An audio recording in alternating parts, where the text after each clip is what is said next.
Je vais m'entretenir avec vous pendant quelques minutes. Et si l'onction déborde pendant 1 heure, amen.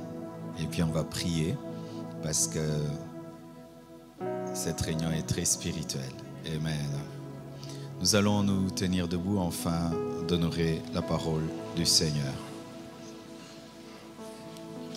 1 Pierre 5, verset 8 à 9. La Bible dit « Soyez sobres, veillez. Votre adversaire, le diable, rôde comme un lion rugissant, cherchant qui il dévorera. Résistez-lui avec une foi ferme, sachant que les mêmes souffrances sont imposées à vos frères dans le monde. » Luc 21, 36. Veillez donc et priez en tout temps, afin que vous ayez la force d'échapper à toutes ces choses qui arriveront et de paraître debout devant le Fils de l'homme. Éphésiens 6, donc j'ai donné 1 Pierre 5, 8 à 9, et puis Luc 21, 36, et puis Éphésiens 6, 12 à 13. Car nous n'avons pas à lutter contre la chair et le sang, mais contre les dominations, contre les autorités, contre les princes de ce monde de ténèbres, contre les esprits méchants dans les lieux célestes. C'est pourquoi prenez toutes les armes de Dieu, afin de pouvoir résister dans le mauvais jour et tenir ferme après avoir tout surmonté. Que Dieu bénisse sa parole. Priez, s'il vous plaît.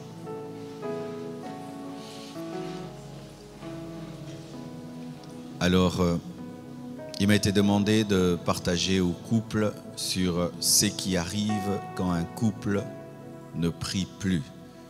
Ensemble, ce qui arrive quand un couple ne prie plus.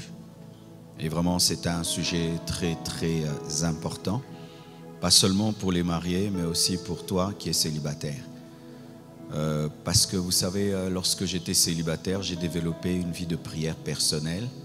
Et quand je m'étais marié, j'avais du mal à prier avec mon épouse parce que j'avais ma manière à moi de prier.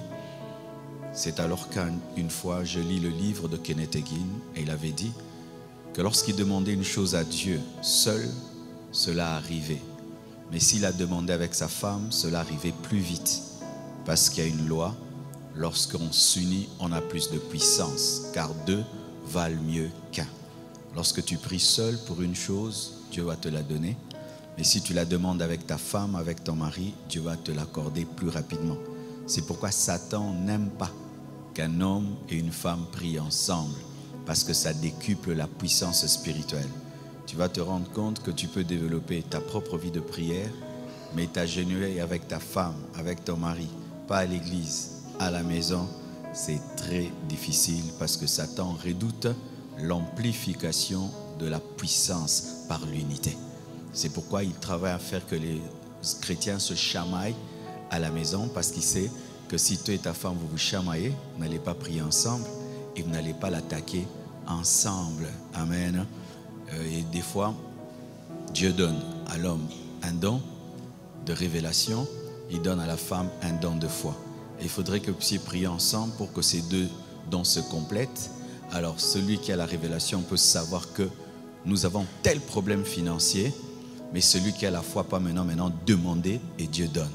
Maintenant, si celui qui voit et celui qui peut prendre ne prie pas ensemble, vous n'aurez rien.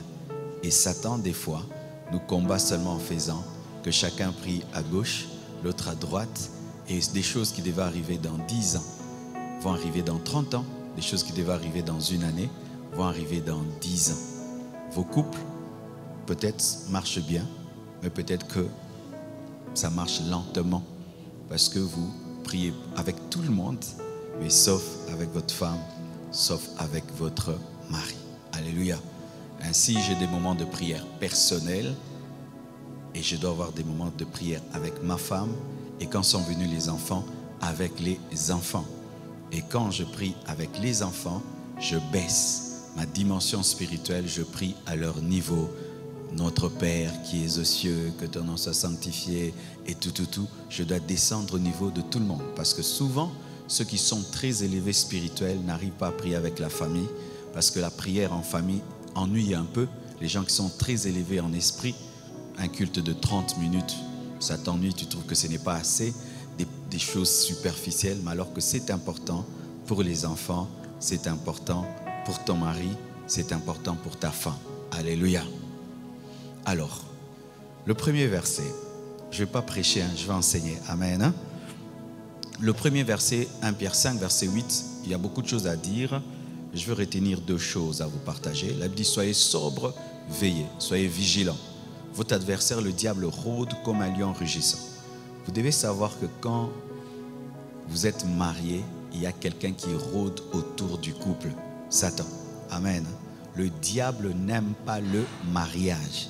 C'est pourquoi le premier mariage qui existait sur la terre d'Adam et Ève a été combattu, a été attaqué de sorte qu'ils ont eu des sérieux problèmes. Leurs enfants, un enfant tue un autre et tout d'un coup, ils perdent le pouvoir et l'autorité.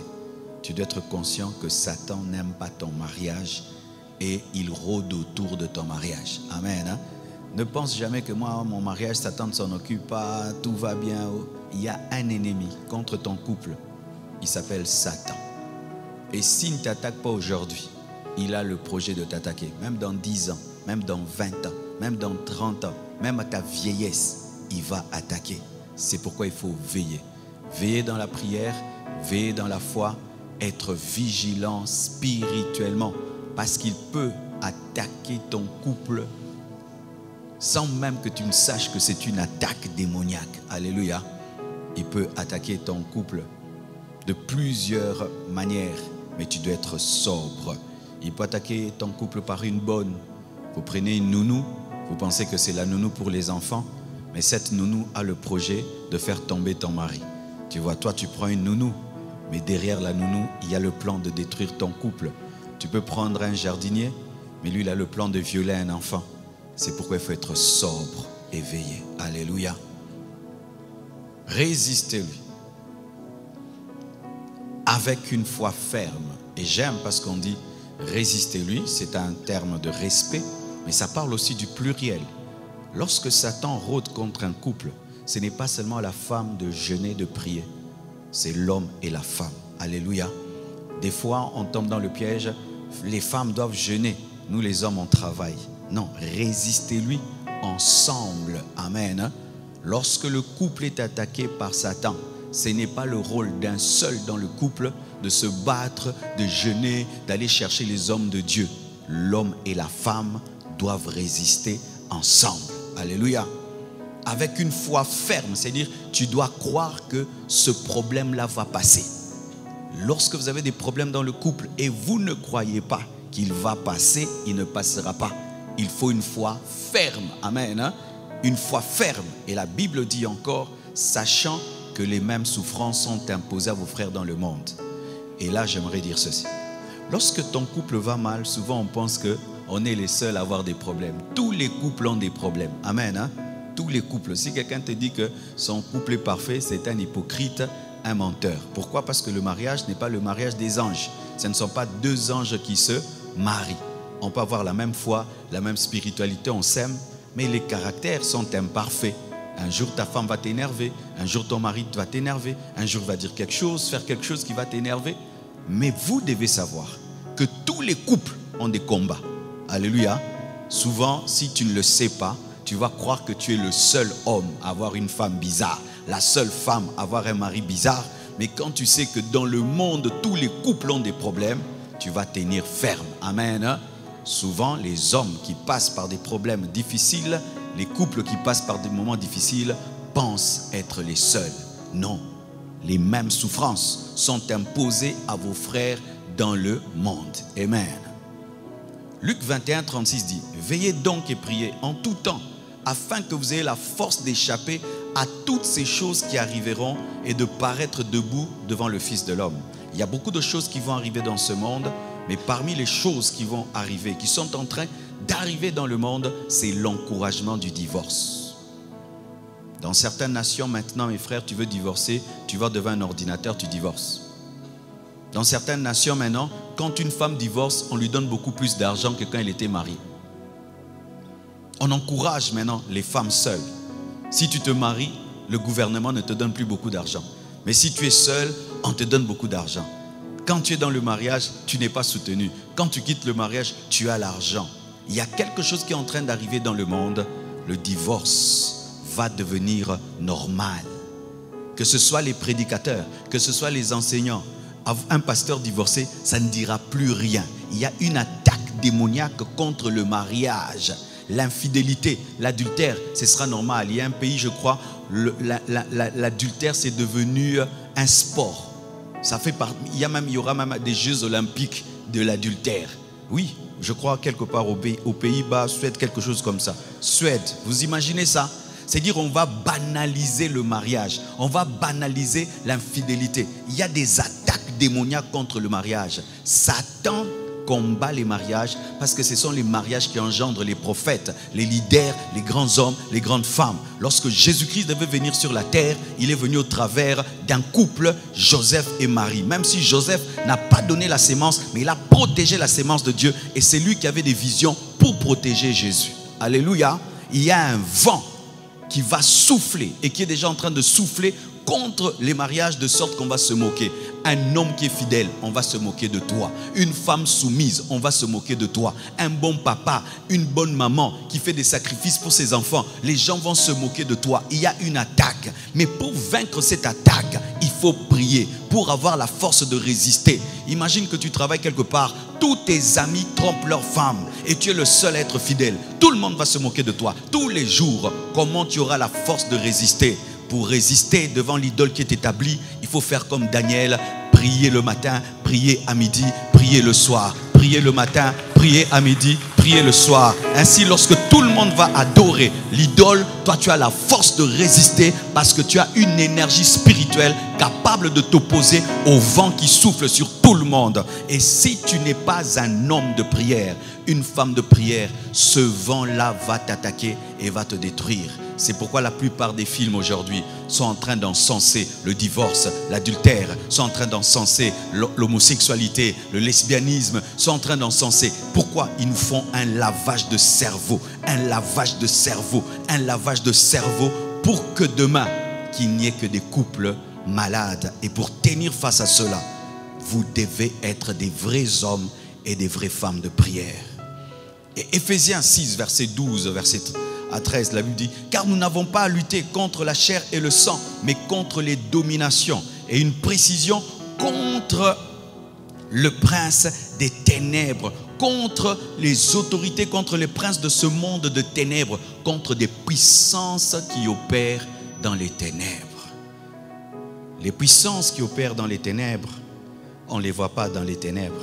Car si je suis un maître des ténèbres et que je suis ténèbres, dans les ténèbres tu ne me vois pas parce que je suis confondu aux ténèbres. C'est pourquoi nous ne voyons pas des démons derrière les lois, nous ne voyons pas des démons derrière les films, nous ne voyons pas des démons derrière tout ce qui se passe aujourd'hui dans le monde, parce que c'est un monde de ténèbres et on ne voit pas les esprits des ténèbres. Mais sachez qu'il y a des forces qui opèrent dans les ténèbres. Si tu allumes la lampe de l'esprit et de la parole, tu verras qu'il y a des ténèbres qui sont en train d'opérer. Les premiers ennemis de ton couple, ce ne sont pas les femmes qui rôdent autour de ton mari. Les premiers ennemis de ton couple, ce ne sont pas les hommes qui rôdent autour de ta femme. Les premiers ennemis de ton couple, ce sont des démons, des puissances des ténèbres. Parce que tu peux haïr et combattre une fille, la fille la part, mais les démons maintenant qui le poussaient, il est parti. Alléluia. Est-ce que le démon est parti? C'est le piège dans lequel certains tombent, deviennent des contrôleurs. Vous contrôlez les téléphones, vous contrôlez. Tu peux contrôler un homme, mais tu ne vas pas contrôler les démons. Alléluia. Soyez des hommes de prière, soyez des femmes de prière, soyez des combattants dans la prière. Apprenez à prendre autorité sur les puissances sataniques, sur les puissances démoniaques. Pourquoi je vous dis cela, mes frères? D'ailleurs, je suis en train d'écrire un livre qui va sortir bientôt sur comment vaincre l'esprit de divorce. Voici une vision que j'ai eue. J'ai vu une vision d'un esprit cyclope. Vous connaissez les cyclopes? Ce sont des êtres qui n'ont qu'un seul œil. J'ai vu un esprit qui n'avait qu'un seul œil, qui travaillait dans le noir. Il était comme un phoque avec un seul œil et il rampait dans le noir. Il était tellement noir et il était dans le noir de sorte qu'on le confondait aux ténèbres. On ne pouvait pas savoir qu'il était là, mais par le discernement de l'esprit, j'ai vu l'esprit là. Et qu'est-ce qu'il faisait?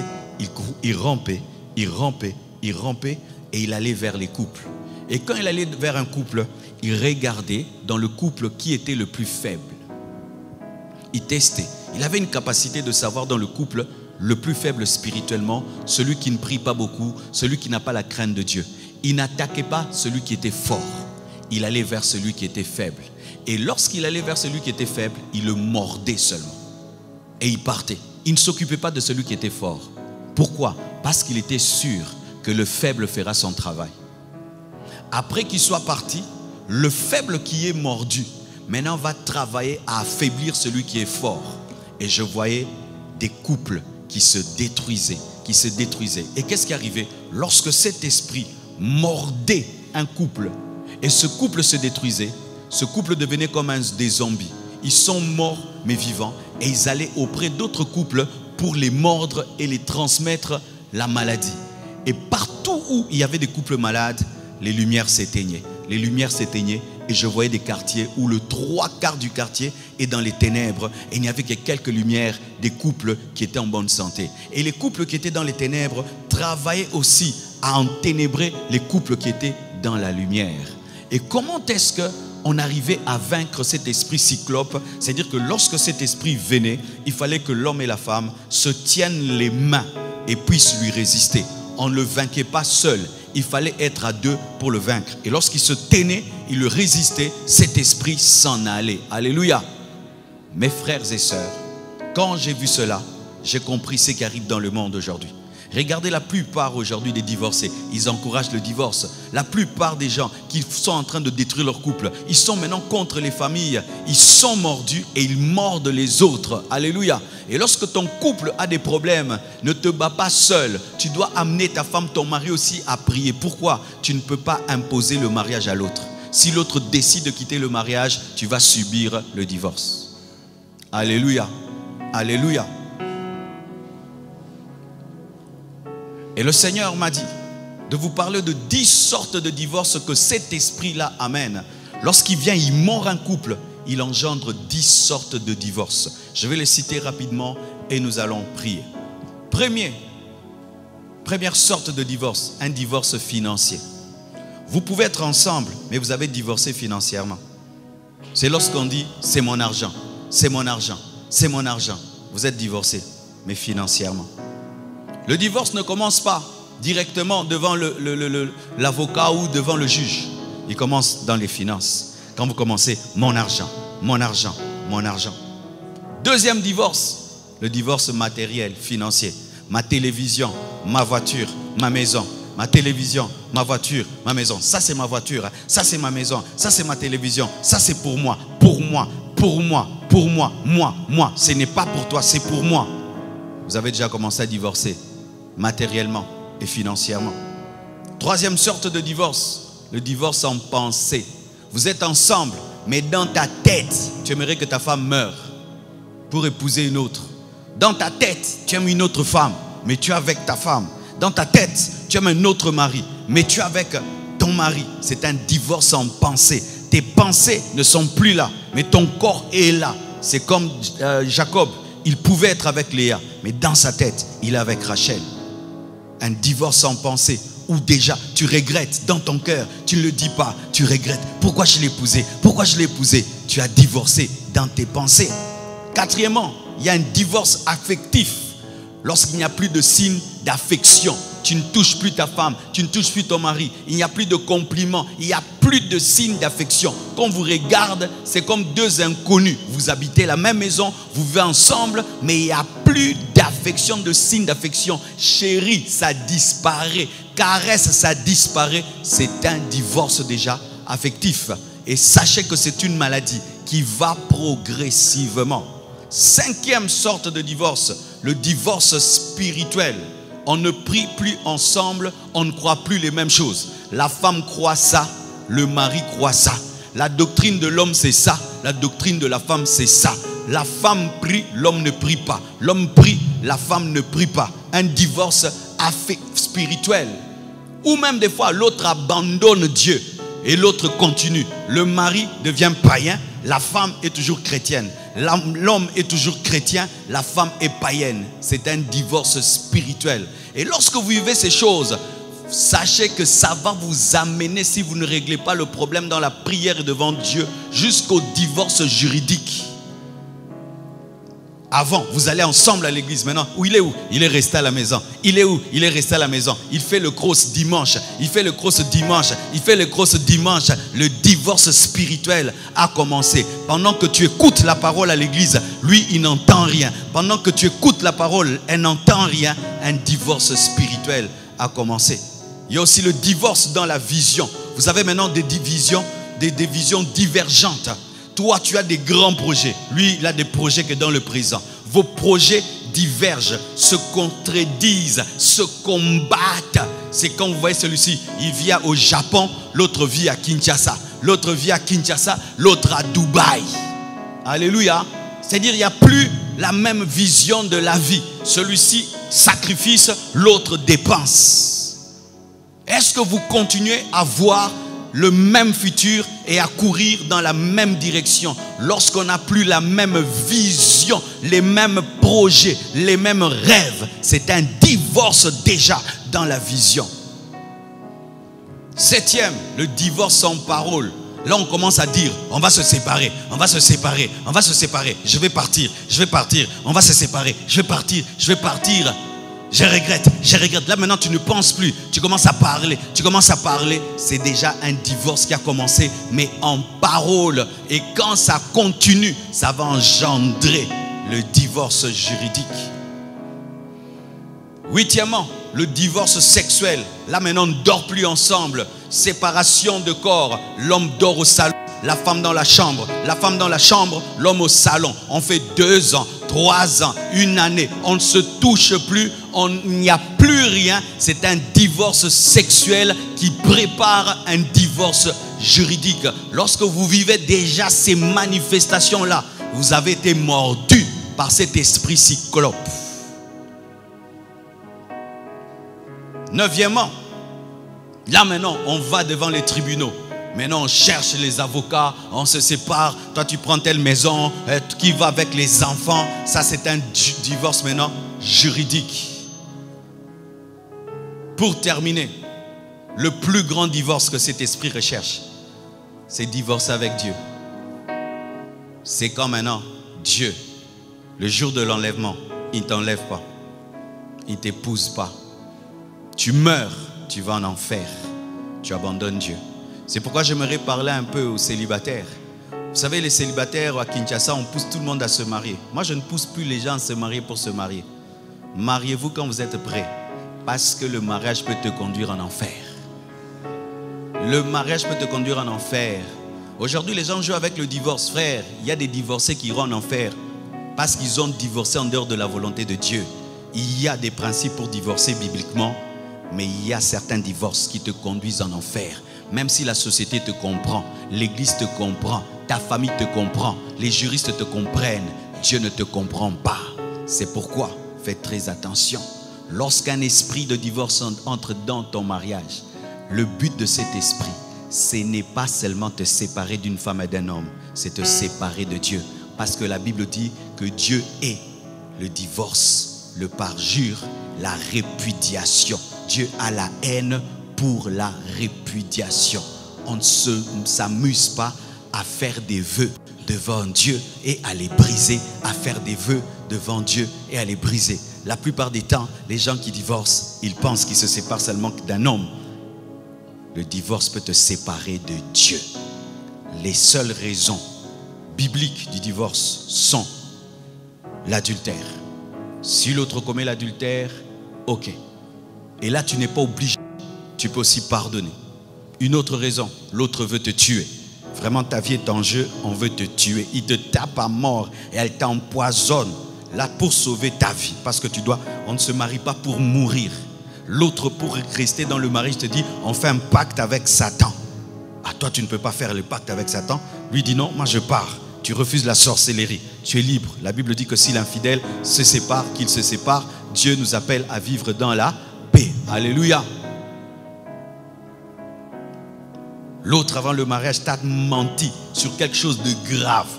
Il ne t'avait pas dit qu'on lui avait enlevé la matrice. Il ne t'avait pas dit qu'il était impuissant. Vous vous mariez comme ça, tu découvres, un gros mensonge. Si tu savais avant de te marier, tu n'allais pas l'épouser. Lui aussi savait que si tu savais, tu n'allais pas l'épouser. Mais il cache ça. Et pour que tu découvres, c'est une escroquerie. Amen. Hein? Et on appelle dans le droit l'annulation. Mais si son caractère ne me plaît pas, je ne le trouve plus beau. J'ai trouvé quelqu'un de plus belle, de plus intelligente. Elle a la sorcellerie. Même la sorcellerie n'est pas une raison. Alléluia. Même la sorcellerie n'est pas une raison. Frères et sœurs, ça peut vous faire bizarre que je vous enseigne ces choses dans une veillée. Mais j'ai compris que dans la vie, il faut que tout soit très sérieux et très profond. Amen. Hein?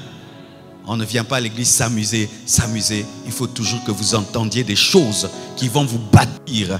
Et sachez ceci, cet esprit-là que j'ai vu attaque tous les couples. Mon couple, ton couple, nos couples, nous tous, nous sommes attaqués par cet esprit-là. Parce que Satan n'a pas d'amis. Maintenant, quel est l'état de ton couple pour tenir ferme par rapport à lui? Dans ton couple, qui est le plus fort et qui est le plus faible? Sache que si tu es le faible de ton couple, c'est toi le mal. C'est toi la porte d'entrée. C'est par toi que le malheur viendra. Toi qui n'aimes pas prier, toi qui n'aimes pas jeûner, toi télévision, tout le temps TikTok, WhatsApp. Tu n'aimes pas prier, C'est par toi que le malheur entrera dans ton couple. La faiblesse que tu entretiens, ce sera la porte de cet esprit-là. C'est pourquoi aussi, quand tu as un conjoint qui a une faiblesse, il ne faut pas dire Azaneka bongo. Faiblesse n'a une porte à diable na vie na yo. Parce que lorsque Dieu veut bénir un homme, il cherche sa femme ou son mari. Et quand Dieu veut bénir, Satan veut détruire un homme, il cherche son conjoint. Ton conjoint, c'est la source de ta bénédiction et c'est aussi la source de ton malheur. Tout dépend de comment tu deals avec ça. Que Dieu vous bénisse abondamment. Nous allons nous tenir debout et nous allons prier par rapport à cet esprit-là. Même si pour l'instant tu ne vois pas ces manifestations, sache qu'il est en train de préparer son coup. Alléluia, de préparer son coup.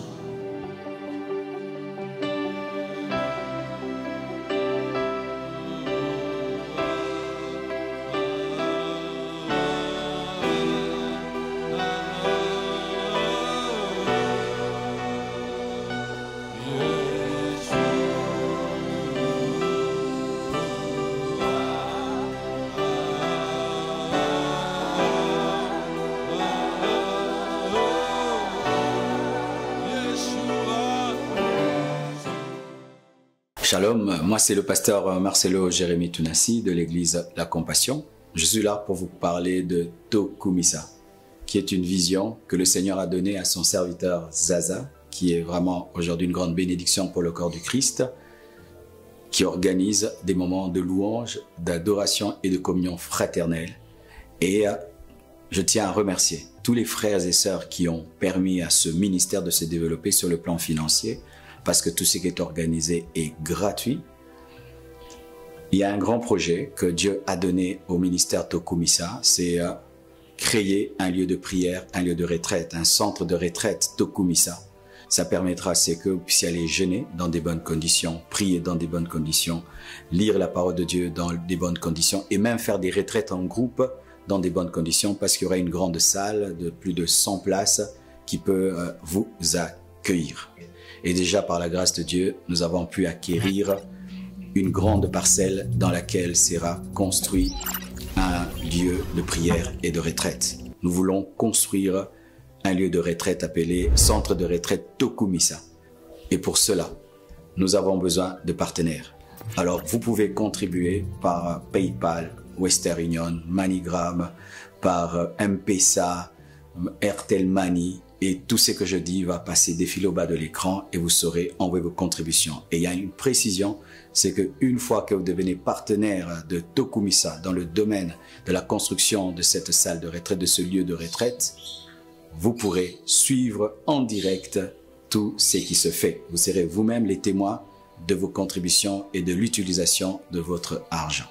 Et s'il faudrait que je puisse parler de Tokumisa, pour moi, Tokumisa, c'est parmi les visions que Dieu est en train de donner en ce temps de la fin pour l'unité du corps du Christ, parce que c'est une vision interdénominationnelle, que tu sois de l'église Compassion, de la Borne, que tu sois de l'église protestante, tu peux venir adhérer à Tokumisa. Et je prie Dieu que cette vision croisse, grandisse et s'approfondisse et ne meure jamais et porte des fruits qui demeurent pour la gloire de Jésus. Merci et rejoignez-nous.